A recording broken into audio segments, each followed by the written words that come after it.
People often will ask whether or not astral projection is something that is scary. And, anything in life can be scary. Falling in love can be scary. Raising children can be scary. Driving a car, flying, anything can be scary.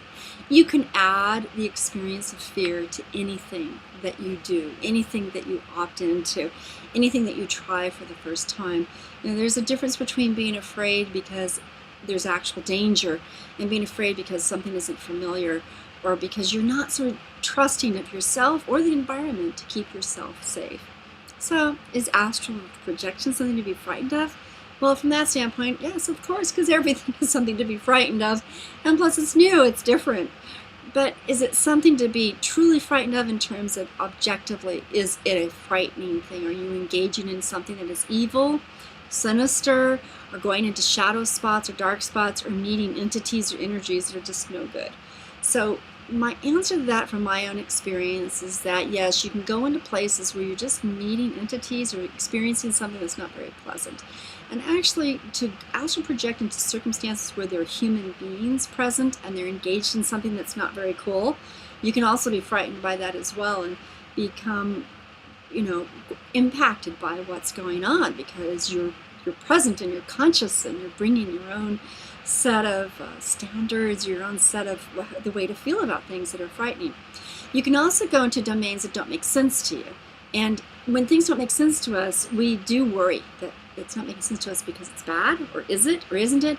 And so you're going to bring your own way of coping with the unknown. You might be an adventurous person. You might want your spirit guide with you. You might want to know that you're being assisted.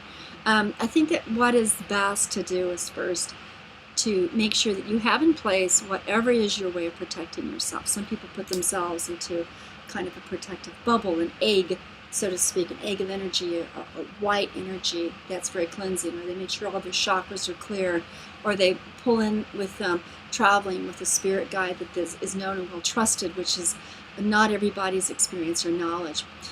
One of the aspects of walking into astral projection, which is true of lucid dreaming, remote viewing, anything that you're moving into domains that are different than physical, is that you have every right to say, I don't want to be here and I'm leaving. And it's actually easier to leave astrally or lucidly or remote viewing wise than it is to leave physically. So it's actually safer in that. You can find yourself, I drove down the wrong alley, here's a gang member, they have a knife gun, they want money, they might threaten, they might rape. It's actually easier to leave in an astral sense than it is to leave in a physical sense. So you want to always know, I have every right and every capacity and every skill and every ability to trust myself to know, I don't like this situation. Maybe it's okay, maybe it's not, but I can leave. And so that ability to leave means that your safety and well-being are in your hands. In addition, not too unlike driving a car where you decide to go this route versus that route, you can also go different routes. So you can be in the process of going in one particular passageway. Sometimes in astral projection, you actually feel yourself shifting through whatever it is, time, space, just space, or through different dimensions, whatever it is. And you can feel yourself doing the traveling. And other times you can just go from here to there and pop right into it or pop right out of it. So you can pop in and you can pop out, and you can also shift this way. I'm going to go this way, this path. Oh, I don't like this aspect of this. I'm going to go that way.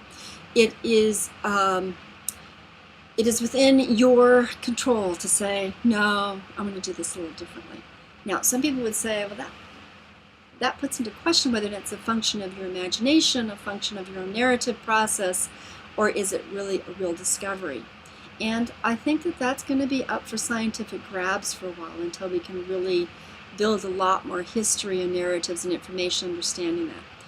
But whether it is real, your narrative, your imagination, you can always say, I want to leave, I will leave, I'm going to leave. Bye. Adios. Power.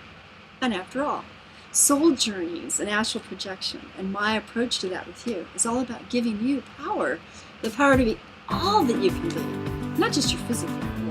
And even in your physical world, you often say, I don't want to be here, I'm leaving, this is not in my best interest. All right.